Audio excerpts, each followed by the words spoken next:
पहले तो हम पैराग्राफ टाइप करेंगे इसमें, ठीक है। वही रैंड कमांड देंगे, equal RAND rand, bracket open और क्लोज, एंटर करने से पैराग्राफ हमारे पास आ जाएगा। उसके बाद हमारे पास जो अगला है फॉन्ट के कुछ ऑप्शंस हैं, ठीक है। और फॉन्ट माने थीम, ये फॉन्ट का थीम स्टाइल है। जैसे हमें लिखा हुआ दिखाई दे रहा है तो इसको हम चाहें तो बदल भी सकते हैं। कैसे? यहाँ पर ना हमें अलग अलग प्रकार के ना फॉन्ट है, राइटिंग्स हैं यहाँ पे। तो जैसे कोकिला में यूज करनी है, कोकिला भी बेस्ट होती है अगर देखा जाए तो। इसमें थोड़ा साइज यहाँ से इंक्रीमेंट कर देता हूँ। और पेज, ये जो पॉइंट है ना इंडेंटेशन, ये यहीं से लिखना स्टार्ट क्यों कर रहा है? क्योंकि इंडेंटेशन ना यहाँ पे सेट ऑलरेडी। अगर इसको मैं ऊपर कर दूंगा यहाँ से पकड़ के तो ये फिर ऊपर पहुँच जाएगा। क्योंकि बच्चों को इसमें बहुत ज़्यादा दिक्कत आती है कि इसे सेट नहीं कर पाते हैं प्रॉपर, और ये फिर इतनी जगह स्पेस छोड़ रहा है पेज के अंदर। इसको भी हम क्या करेंगे, इसको भी इधर जब दो आए ना एक साथ, बीच में एरो आए, तब ये इधर ड्रैग कर सकते हैं आसानी से। अब ये यहाँ पे आ जाएगा। अब हमें इसका साइज थोड़ा और बढ़ाना है। वैसे तो इसमें साइज होता है 8 से लेके 72 तक, लास्ट 8 से 72। और हाईएस्ट हम कितना कर सकते हैं? हाईएस्ट इसको हम कर सकते हैं 1638 तक। जो हाईएस्ट फॉन्ट का साइज वो होता है, इसमें कंप्यूटर के अंदर दिया होता है, पर ये दिखा नहीं पाएगा, विजिबल नहीं होगा। इसमें दिखेंगे वर्ड, पर इस तरह ये विजुअल प्रॉपर नहीं हो पाएगा। देखो ना, इसमें पेज ही पेज आए जा रहे हैं अपना। देखो इनसे रोते चले जा रहे हैं, अभी रुक नहीं रहा है कर्सर, वो पेज आए जा रहे हैं। सिस्टम हैंग हो जाएगा। इसलिए मैं क्या करता हूँ, इसको यहाँ पे ना मैं 12, 14 तो इनका हम यूज कर सकते हैं। ये तो हम पहले से क्या प्री डिफाइंड बने हुए साइज हमें दिए हुए, इनका यूज कर सकते हो। चाहते हो कि पॉइंट टू पॉइंट इनको हम बढ़ाएं, तो यहाँ पे ना ए जो सिंबल दिखाई दे रहा है ना, ए वाला, इससे हम क्या है 2 पिक्सल बढ़ेंगे एक साथ, 2 पॉइंट एक साथ बढ़ते हो, 22, 24। और कम करना हो तो हम कम कर सकते हैं। और ये भी ध्यान देना कि जो चीज़ सेलेक्ट होगी ना उसके हम फॉन्ट साइज कम ज़्यादा कर सकते हैं। जैसे मान लो हमने सेलेक्ट कर लिया, मैं चाहता हूँ कि सिर्फ इसी लाइन का ही क्या है साइज ज़्यादा या कम हम कर सके, तो इसको हमने सेलेक्ट कर लिया है, इसे हम क्लिक करेंगे तो इसी का साइज ज़्यादा कम ज़्यादा होगा, अदरवाइज और अन्य कम कर नहीं सकते। और मान लो आपको इसको अंडरलाइन देनी है, तो अंडरलाइन पता है क्यों देते हैं? इसके पीछे रीज़न है। अंडरलाइन हम देते हैं कोई स्पेसिफिक वर्ड को हाईलाइट या अंडरलाइन, किसी लाइन को हाईलाइट कराने के लिए। जैसे कोई महत्वपूर्ण लाइन है, न्यूज़पेपर में आप देखते हो, आप बुक्स वगैरह पढ़ते हो, मैगजीन्स पढ़ते हैं हम, तो उसमें अंडरलाइन होती नहीं होती। वो क्यों होती है? क्योंकि वो कोई मेन हेडिंग है। जब भी यूजर उस पर पढ़ेगा, रीड करेगा, तो सबसे पहले उन पॉइंट को ज़्यादा ध्यानपूर्वक पढ़ता है। तो मेन कंसेप्ट को हाईलाइट कराने के लिए हम क्या यहाँ पे अंडरलाइन हम यूज करते हैं। तो अब अंडरलाइन आ गई, क्योंकि जब भी हम इस पेज को प्रिंट करेंगे तो देखिए जो महत्वपूर्ण लाइन थी मैंने अंडरलाइन कर दिया। मान लो कोई वर्ड है, अंदर से वर्ड को अंडरलाइन करना है, तो हम क्या करेंगे, सेलेक्ट कर लेंगे पहले, और यहाँ से अंडरलाइन के ना अलग अलग प्रकार आए। जैसे डबल अंडरलाइन अप्लाई करनी है, डॉट के अंडरलाइन अप्लाई करनी है, ये लेने हैं डॉट वाला अंडरलाइन।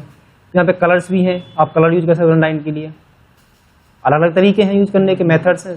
अधिकतर तो प्रोफेशनल तरीके से तो ब्लैक ही यूज करते हैं हम, वो डिपेंड करता है कंटेंट के ऊपर। तो इसी प्रकार से ना अलग अलग जगह जो हमारे, अब हमने क्या करा, इसको हमने अंडरलाइन अप्लाई कर दी, तो मैं आऊँगा फॉन्ट पेंटर ऑप्शन पे, और जिसको मैं सेलेक्ट कर लूंगा उस पर अंडरलाइन अपने आप अप्लाई कर देगा। ये हो गया। और चाहते हैं अंडरलाइन हट जाए यहाँ से, तो किसी भी ऐसे वर्ड पे क्लिक कर दो जहाँ पे अंडरलाइन नहीं है, कोई सिंपल है, और यहाँ पे हम क्लिक कर देंगे तो देखना जहाँ पे अंडरलाइन अप्लाई, और हम हटा देता हूँ इतने एरिया में से, ये अंडरलाइन हमारे यहाँ से क्लियर हो गई। बोल्ड करना, बोल्ड भी हम किसी महत्वपूर्ण ही वर्ड को कराते हैं। जैसे मैं यहाँ पे लिखता हूँ व्हाट इज, मान लो मैं क्वेश्चन पेपर तैयार कर रहा हूँ कंप्यूटर पे, व्हाट इज कंप्यूटर, तो अंडरलाइन तो यहाँ पे आ रही है। क्यों? क्योंकि यहाँ पे पहले से अंडरलाइन इधर अप्लाई है। हटाने के लिए क्या करेंगे, एक बार सेलेक्ट करेंगे और दोबारा से यहीं पे क्लिक कर देंगे तो हट जाएगी। जो चीज़ यहाँ से अप्लाई होगी ना वो वहीं से हटेगी भी, ये भी ध्यान देना। जैसे इनसे अंडरलाइन हटानी है हमें बाई चांस, तो मैं यहाँ पे क्लिक कर दूँ तो हट जाएगी। शॉर्ट कमांड यूज कर सकते हो, जब इस पे आओगे ना दिखा देगा कंट्रोल बी जो को शो हो रहा है, कैप्शन में आ रहा है, कंट्रोल आई, कंट्रोल यू, ये कैप्शन में हमें सारी चीज़ शो हुई है इधर। अब मैं क्या करूँगा, इसको यहाँ से पढ़ने वाला आगे कर देता हूँ, तो यहाँ पे ये जो ग्रीन जो हमें एक यहाँ एरर दिखाई दे रहा है, ये ग्रामेटिकल मिस्टेक एरर होता है। वैसे तो बड़ा ठीक है, तो जो क्वेश्चन मार्क हमने लगाया ना इसको इसके नियरेस्ट लेना पड़ेगा, तब ये बिल्कुल ठीक आ जाएगा। ये सिर्फ पेज में दिखता है, जब हम इसकी प्रिंटिंग निकालेंगे, प्रिंटिंग में कोई एरर नहीं आता, कोई भी खाली इंडिकेट करता है पेज पर हमें, या आप जो वर्ड यहाँ टाइप किया है कहीं गलती से आपने वो टाइप तो नहीं कर दिया है। तो बोल्ड करेंगे इसे हम, कोई महत्वपूर्ण वर्ड है उसको भी हम क्या है इंडिकेट कराने के लिए, ताकि जैसे अखबार में आपने देखा हेडलाइन होती हैं, वो बोल्ड होती हैं, थोड़े बड़े साइज में होती हैं, और उनके नीचे क्या अंडरलाइन भी दी होती है इस तरीके से। मैंने अंडरलाइन भी दे दिया और इसे थोड़ा सा साइज बड़ा कर दिया, क्योंकि सबसे पहले जब भी इसको रीड करेंगे सबसे पहले इसको हम पढ़ेंगे। तो मतलब महत्वपूर्ण लाइन को, पैराग्राफ को, वर्ड को इंडिकेट कराने के लिए स्पेसिफिक वर्डों को, उनके लिए हम अंडरलाइन और इटैलिक का प्रयोग करते हैं। वैसे इनका कोई यूज नहीं है, ये सिर्फ स्पेशल वर्ड हैं, क्वेश्चन पेपर तैयार कर रहे हो वहां पे इन चीज़ों का यूज हम करते हैं। अगला है स्ट्राइक करना। स्ट्राइक क्या है? मान के चलो भाई आपने किसी का पेपर या क्वेश्चन पेपर चेक किया, आपने ना उस वर्ड को वहां से डिलीट नहीं कराया, पर उसने स्ट्राइक करा दिया कि ये मिस्टेक जो को इंडिकेट कराने के लिए गलत वर्डों को इंडिकेट कर दिया है। क्या पहले सेलेक्ट कर लेंगे और यहाँ पे जैसे मैं क्लिक करूँगा ना स्ट्राइक हो जाएगा। इसका कलर आप क्या कर दीजिए, ये कर दीजिए। तो जो गलत वर्ड है उसको हम हाईलाइट नहीं कराते हैं, जैसे आपने गूगल पे देखा होगा कई बार। गूगल पे क्या होता है, वो चीज़ रेड कलर से हाईलाइट होती है, क्रॉस लगा होता है बीच में। जैसे टीचर क्या करते हैं कई बार उस लाइन पे क्रॉस डाल देंगे बीच में, मतलब वो लाइन गलत टाइप कर दी है किसी ने, गलती से वो टाइप होगी हमसे, तो उसके लिए हम स्ट्राइक यानी गलत वर्डों को, जो रॉन्ग वर्ड हमसे गलती से टाइप हो गए उनको इंडिकेट कराने के लिए हम स्ट्राइक और रेड कलर का हम यहाँ पे ना प्रयोग करेंगे। उसके बाद है सबस्क्रिप्ट। जैसे मान के चलो भाई आपको कोई फॉर्मूला बनाना है, अब फॉर्मूला बनेगा जैसे H2O बनाना है, तो कैपिटल लेटर में यहाँ पे H2 और O प्रेस कर देंगे O। अब पहले अंडरलाइन को हटाएंगे, पहले सेलेक्ट करेंगे इसको और अंडरलाइन को यहाँ पे क्लिक कर देंगे तो अंडरलाइन हट जाएगी। अब मुझे ना सिर्फ इसको सेलेक्ट करना है, इसको ओनली, केवल इसको। हाँ, या तो मैं इसके सामने क्लिक करके शिफ्ट और राइट एरो प्रेस करूंगा सिंगल सिलेक्शन के लिए, आगे कर देंगे दोबारा ज़्यादा सेलेक्ट हो जाएगा। या फिर अगर कर्सर मेरा दर रखा है तो शिफ्ट और लेफ्ट एरो यूज करेंगे, और नहीं तो सीधा क्या माउस से भी मैं इसको स्लैश कर सकता हूँ। और इसको यहाँ पे क्लिक करने से देखना ये नीचे आ जाएगा, H2O हाइड्रोजन प्लस ऑक्सीजन का सूत्र बन गया, नहीं बन गया, जल का सूत्र बन गया हमारा। अब मान लो आपको कोई इक्वेशन है मैथ की, तो आप चाहते हैं कि एक्स स्क्वायर बन जाए, और यहाँ पे हमने प्लस दबा दिया, और वाई स्क्वायर प्लस यहाँ पे हम क्या है जेड स्क्वायर हम यहाँ पे अप्लाई कर देते हैं, यानी कि जेड स्क्वायर। तो हमें 2 को सिलेक्ट करना है सिर्फ। अगर मैं एक एक करके सिलेक्ट करूंगा, अगर पावर ऊपर लगाऊं, सुपर स्क्रिप्ट करूं इसे मैं, तो मुझे थोड़ा टाइम लग सकता है। भाई ये करेंगे तो टाइम लगेगा थोड़ा सा। इसी काम को ना हम कीबोर्ड से पहले एक को सिलेक्ट कर लेंगे। अब ना कीबोर्ड से हमें क्या है कंट्रोल दबा के रखना है, ठीक है, कंट्रोल मैंने दबा दिया है। अब मैं इसको सिलेक्ट कर लूंगा, देखना माउस के द्वारा ही। इसको बोलते हैं मल्टीपल सिलेक्शन। कीबोर्ड की बटन पहले एक वर्ड को सिलेक्ट कर लो, बाद में कीबोर्ड दबा के, कीबोर्ड से क्या कंट्रोल की दबा के रखनी है, फिर माउस के द्वारा सेलेक्ट कर लेंगे। तो इस तरीके से मल्टीपल सिलेक्शन किया जा सकता है। अब मैं इसको क्या करता हूँ, चाहूँ तो मैं नीचे से सबस्क्रिप्ट बना सकता हूँ, और चाहूँ तो मैंने सुपर स्क्रिप्ट भी इनको मैं क्या डायरेक्ट अप्लाई कर सकता हूँ। तो मेरा सूत्र बन के रेडी हो गया। अब मान लो मैं ऊपर लिखूंगा तो ऊपर चल रहा है कर्सर, देखो। तो इसे नीचे लाने के लिए हमें क्या करना है, दोबारा से हम यहीं पे क्लिक कर देंगे तो मेरा कर्सर ना पैरेलली उसमें आ जाएगा। फिर से दोबारा लिखना हम फिर से यहाँ से स्टार्ट कर सकते हैं। जैसे मान लो आपको अब ए स्क्वायर बनाना है और प्लस बी स्क्वायर हम बनाएंगे इधर, तो क्या है मल्टीपल सिलेक्शन करेंगे, पहले ए को सिलेक्ट करेंगे, फिर क्या है अब कीबोर्ड से कंट्रोल दबा के रखेंगे, अब इसे सिलेक्ट कर लेंगे। अब क्या करेंगे हम, चाहे पावर बनानी हो चाहिए, और इनको अलग से कलर भी दिया जा सकता है यहाँ से, कैसे, जैसे आप रेड कलर देना चाहते हो, इनको थोड़ा साइज बढ़ाना है या कोई अन्य कलर अप्लाई करना है, या इनको इसी बेसिस आपको अंडरलाइन देनी है, तो देखिए नीचे अंडरलाइन भी आ जाएगी इस तरीके से। कंट्रोल जेड से हम इसे बैक कर देंगे। ये तब हमें काम आते हैं जब हम मैथमेटिकल कोई इक्वेशन तैयार कर रहे हैं, कोई पेपर हम बना रहे हैं, खासकर स्कूल में इसका सबसे ज़्यादा यूज होता है, सुपर स्क्रिप्ट और सब स्क्रिप्ट का। अगला इसमें है, ये मैंने समझा दिए है कि भाई ये जितना साइज आपको बढ़ाना है आप इस पर क्लिक करते हैं तो इसका जो फॉन्ट का साइज है वो अपना आप यहाँ से बढ़ना वो स्टार्ट हो जाएगा। अगर इसे मैं कम करूँगा तो इससे क्या है वो ऑटोमेटिकली जो है वो कम हो जाएगा, ठीक है। यहाँ पे देखो ये कम कर रहा है, कम से कम कितना 1 कर सकता हूँ कम से कम इससे मैं, और हाईएस्ट मैंने बता दिया है कि 16 और इसका साइज हम जो है बढ़ा सकते हैं। वो तो डिपेंड करता है कि हम डॉक्यूमेंट क्या बना रहे हैं, एप्लीकेशन टाइप कर रहे हैं, या रिज्यूम हम बना रहे हैं, या कोई नोट्स हम तैयार कर रहे हैं, असाइनमेंट्स हम क्रिएट कर रहे हैं, वो डेटा पर डिपेंड करेगा, उसके हिसाब से हम इनकी फॉर्मेटिंग कर पाएंगे। आगे इसमें है हमारे पास ये कुछ कलर्स हैं। अब माने चलो आपको थोड़ा सा वर्डों को और डेकोरेट करना है, इनको और अच्छा बनाना है, कलर देने हैं इनको, सेलेक्ट कर लिया मैंने। तो मैं ना मल्टीपल सिलेक्शन, देखना मल्टीपल पैराग्राफ सिलेक्शन कैसे किया जाएगा। पहले हम एक को सिलेक्ट कर लेंगे, माउस की बटन लेफ्ट दबाकर, अब कंट्रोल दबा के रखेंगे कीबोर्ड से, ठीक है। और अब ये लाइन सेलेक्ट कर ली मैंने, देखो अब एक ये अलाइनमेंट सेलेक्ट कर ली। तो कंट्रोल के द्वारा क्या है, मल्टीपल सिलेक्शन किया जा सकता है। अब हम चाहें तो इनका एक साथ इनको हम बोल्ड भी कर सकते हैं, एक साथ हम चाहें इन पे कोई कलर अप्लाई कर सकते हैं। यहाँ से जो कलर आ रहा है हम चाहें, क्योंकि अभी सेलेक्ट है तो इनको हम क्या कर सकते हैं, अभी हम इन पर अंडरलाइन अप्लाई कर सकते हैं, हटा भी सकते हैं, लगा भी सकते हैं। देखो अब हमें कलर देना है यहाँ से, जैसे ये एक अलग थीम है, एक फॉन्ट से कलर है, तो आप अपने डेटा को यहाँ से भी जब लगता है कि कलर प्रिंटिंग हमें निकालनी है, कोई बुक हम ऐसी बना रहे हैं जिसमें क्या है, जिसमें कुछ हेडिंग्स जो है कलर प्रिंटिंग निकालनी है, तो ये ना वहाँ काम आता है। छोटे बच्चों की जो बुक्स होती है ना, उन सब में कलर के थ्रू ही सारी हेडिंग को हाईलाइट करके रखते हैं, तो यहाँ से इनका आप यूज कर सकते हो, ठीक है। उसके बाद है चेंज केस।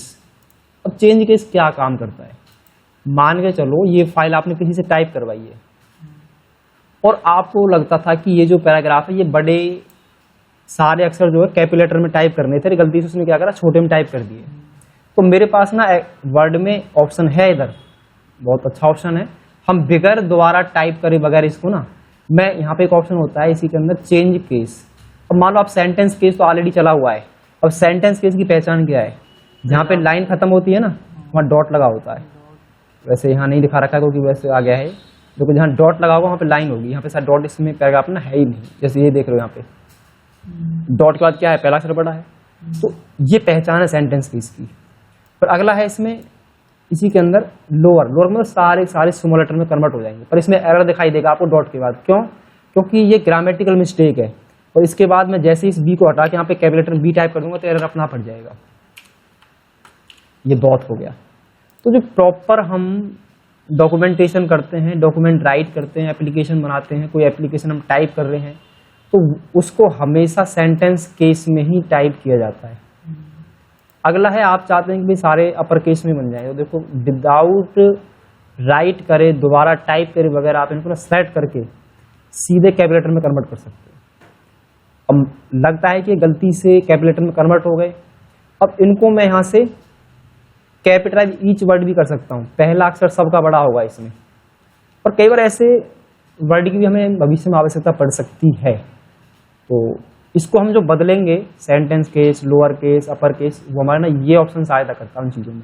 एक इसमें टॉगल केस है, टॉगल केस में पहला अक्षर छोटा होगा, बाकी सब बड़े होंगे इसमें, तो टोटल इसमें सारे पे एरर आ जाएगा, है ना, एरर आ गया।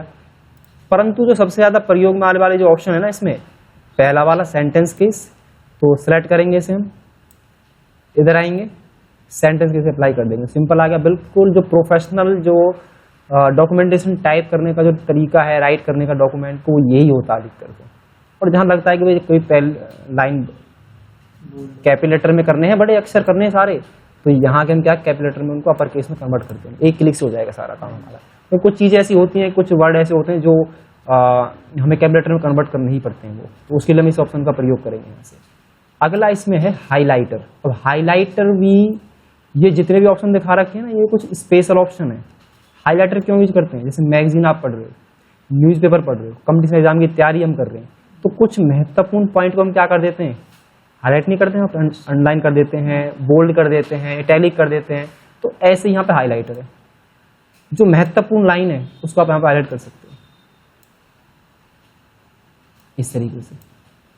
और कलर लेना है, जैसे मान लो कोई लाइन गलत है, गलत को इंडिकेट कराने के लिए आप रेड यूज कर सकते हो। और कोई है जैसे पिंक, आपको ये यूज करना है, येलो कलर का मतलब है कि वो कंडीशन पे डिपेंड करेगा कि डेटा किस प्रकार का हमारे पास है। तो ये ना किसी महत्वपूर्ण लाइन को हाईलाइट कराने के लिए, इम्पोर्टेंट वर्ड है, कोई गलत वर्ड को हाईलाइट कराना है अपने पेज के अंदर, तो इस तरीके से हम हाईलाइटर के यहाँ पे ना प्रयोग किया जा सकता है। ये हाईलाइटर उन्हीं चीज़ों को इंडिकेट कराता है सिर्फ, वैसे इसका कोई यूज नहीं है, ये सिर्फ मेन वर्डों को हाईलाइट कराने के लिए ही यूज में है। कोई स्पेशल वर्ड है, जैसे मान लो आपने ये सिलेक्ट कर लिया और ये आपको क्या करना है, यहाँ से इनको हाईलाइट कराना है, जैसे मैंने रेड से हाईलाइट कर दिया, मान लो ये वर्ड गलत हो गए हमसे, या फिर ये ठीक है, तो हमने इनको हाईलाइट कर दिया। क्योंकि जब भी हम इसको रीड करेंगे ना दोबारा पेज को, तो सबसे पहले हमारा ध्यान क्या है, इन हाईलाइटर्स पे जाएगा। क्यों? क्योंकि इनका उद्देश्य ये था कि मेन पॉइंट्स को हम हाईलाइट करें। जैसे हम पेन से करते हैं, मार्केट में हाइलाइटर मिलते हैं, वही ऑप्शन ना मुझे वर्ड में भी दे रखे हैं। सारी फैसिलिटी यहाँ मुझे दी हुई है। अगर हम कोई ऐसा डॉक्यूमेंट तैयार कर रहे हैं, कंपटीशन एग्जाम की बुक हम बना रहे हैं, असाइनमेंट तैयार कर रहे हैं, तो अपने समझने के लिए या किसी को हम फाइल आगे भेजेंगे PDF बना के, तो ये सारे ऑप्शन हमारे यहाँ वर्क करेंगे प्रॉपर। अगला आगे है कलर चेंज करना। अगर लगता है किसी से कलर चेंज करना है, तो वैसे तो प्रोफेशनल कलर तो ब्लैक ही होता है, आप जहाँ भी देखेंगे black and white he professional colour होता है हमारे पास। अब क्या हुआ कि मेरे से ना डॉक्यूमेंट गलती से, इसकी हमने फॉर्मेटिंग तो कर दी और डॉक्यूमेंट सारा पेज खराब हो गया गलती से। अब मुझे पता नहीं मैंने फॉर्मेटिंग कैसे कैसे करी है। अब मैं चाहता हूं कि ये जैसा पहला था ना, सिंपल जो डॉक्यूमेंट था, ये पहले जैसा ही बन जाए। गलतियां होती हैं तो उसको हम सुधार करने के लिए क्या करते हैं, एक यहाँ ऑप्शन है क्लियर फॉर्मेटिंग, आ रहा है ना, क्लियर फॉर्म। इस हाइलाइटर नहीं हटेगा, हाइलाइटर की फॉर्मेटिंग कोई नहीं है, वो तो हाइलाइट कर रहा है सिर्फ।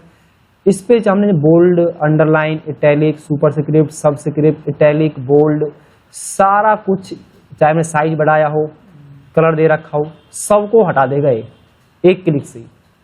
इस पे क्लिक कर दो, सारा खत्म।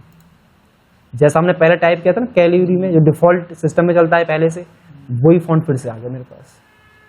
ये इतना एडवांस ऑप्शन है इसके अंदर, बहुत ही ज़्यादा प्रयोग में आता है ये। तो मैं एक फाइल ना आपको इंटरनेट से कॉपी करके दिखाता हूँ। इंटरनेट के माध्यम से अगर कोई फाइल, कोई डेटा, आपने कोई चीज़ इंटरनेट के माध्यम से ली है, तो उसको हम कैसे अपने सिस्टम के अंदर उसे वर्ड में कैसे लें, क्या क्या तरीके हो सकते हैं हमारे पास, वो हम देखेंगे।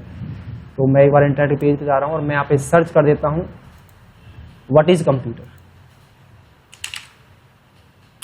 What is computer, enter. Suppose करो मैंने कल भी ये पॉइंट एक बार कराया था, आज भी देख लेते हैं। जैसे मान लो ये हेडिंग मुझे चाहिए यहाँ से, ठीक है, और Ctrl+C से हमने कर लिया कॉपी, और अपने पेज पर हम आएंगे। मान चलो मैंने इसे सबसे लास्ट में से नीचे Ctrl+V से कर दिया पेस्ट, बट इसमें तो सारी फॉर्मेटिंग आ गई। इसके भी कई तरीके हैं वैसे करने के। या तो आप क्या करें, सीधा पहले इधर आएं और इसे इस पे क्लिक कर दें, सारी फॉर्मेटिंग क्या यहाँ से ना क्लियर हो जाएगी हमारी सारी, ठीक है। या फिर ये ऑप्शन ही भूल जाओ बाई चांस, तो हमारा ऑप्शन जो काम करेगा ना, जैसे ब्लैक है तो इसको सेलेक्ट करके ना, यहाँ से सेलेक्ट करके इसे यहाँ क्लियर पे क्लिक कर देना, इस पर जो फॉर्मेटिंग लगी हुई है सारी हटा देगा। पर इसमें ना लिंक रह जाएंगे, ये दिक्कत हो जाएगी। लिंक तो है गए हमारे, तो इनको लिंक को भी हटाने के लिए, क्योंकि इस पर क्लिक करेंगे तो लिंक लगे हुए हैं इस पर, ये फाइल कहीं ना कहीं खुलेगी जाके हमारी, तो ये गड़बड़ कर देगा। तो सबसे बेहतरीन जो तरीका हमारे पास है वो यही है कि हम सीधा पेस्ट ऑप्शन पे आएँ और ए वाला जो ऑप्शन है ना टेक्स्ट की, टेक्स्ट ओनली पे क्लिक कर दें, तो हमारा जो डेटा है ना वो चाहे नेट से लिया हो या कहीं से हमने कॉपी पेस्ट मारा है, सिंपल उसे ना हम जो नॉर्मल जो हम टाइप करते हैं ना, ये उसमें टाइप हो जाएगा सारा का सारा। तो ये काफ़ी महत्वपूर्ण ऑप्शन है हमारे MS वर्ड के, किसी चीज़ को इंडिकेट कराने के लिए, साइज को छोटा बड़ा करने के लिए, मैन हाईलाइट करने के लिए, रिज्यूम बनाने के लिए, पेपर, अधिकतर काम जो ऑफिशियल वर्क है, स्कूल का काम सारा इसी में होता है। जो टाइपिंग का जितना वर्क है ना वो सारा MS वर्ड से ही किया जाएगा। वो हम आने वाले धीरे धीरे स्टेप बाय स्टेप आगे भी समझेंगे। तो आज आपको ना यही ऑप्शन करते हैं।